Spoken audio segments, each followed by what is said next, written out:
Most living rooms don't fail because of bad taste. They fail because there's no clarity. At first glance, this space feels layered, warm, and intentional. But what actually makes this space work has nothing to do with decor. It comes down to three things: architecture, balance, and a layout decision that changed everything. And today, we're gonna break it all down.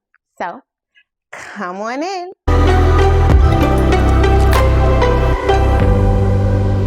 Okay, so before we talk pillows, look up. This ceiling, it establishes structure. These built-ins establish the weight. This wall is visually heavy.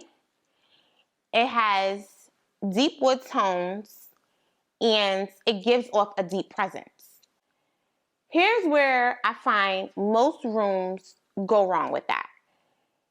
They try to lighten heavy architecture with more decor. That doesn't work. When architecture speaks loudly, the decor in the room, it should respond quietly. I want you to notice how this color palette, it doesn't fight the wood tones. The warmth, it's echoed, it's repeated, and it's softened. And the architecture is what sets the rules. Everything else, it follows. If you ignore that, your room will always feel like it's unresolved. So up to this point, we have talked about weight.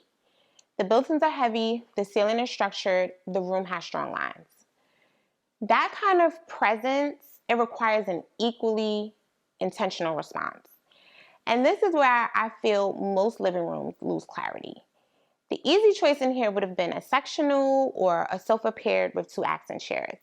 That would create hierarchy. Instead, we have two identical sofas facing each other, two equal anchors distributing weight evenly across the room. They mirror the structure of the architecture and they stabilize the space. But more importantly, they change the energy in here. When seating faces a screen, the room performs. When seating faces itself, the room connects. There's no main seating here. It's just symmetry. And I love symmetry because when it's done intentionally, it reads elevated. And that's the decision that makes this room feel settled.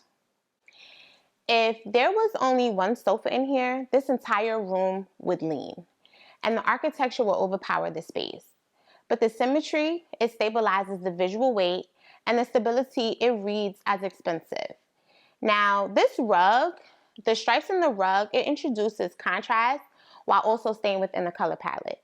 It also anchors the seating without competing with it. It's bold, but it's also controlled. And that restraint, it's intentional.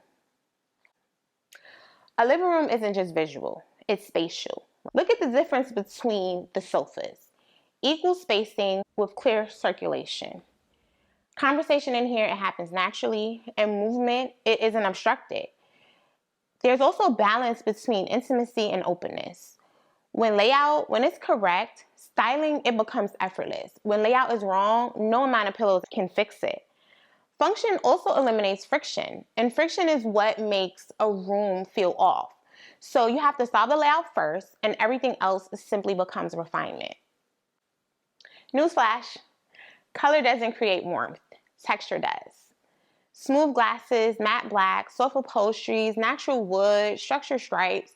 Without those textures, this room would feel so flat. But if it had too much texture, this room would feel chaotic.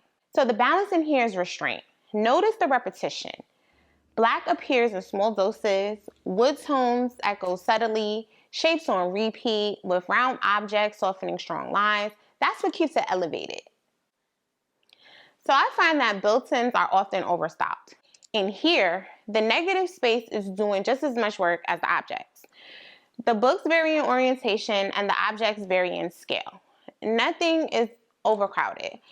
And editing, I feel, is what separates the styled from the sophisticated. This room, it doesn't beg for attention, it holds it.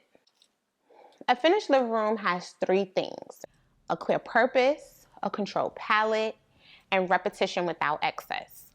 That's why this room feels settled. Not styled, but settled.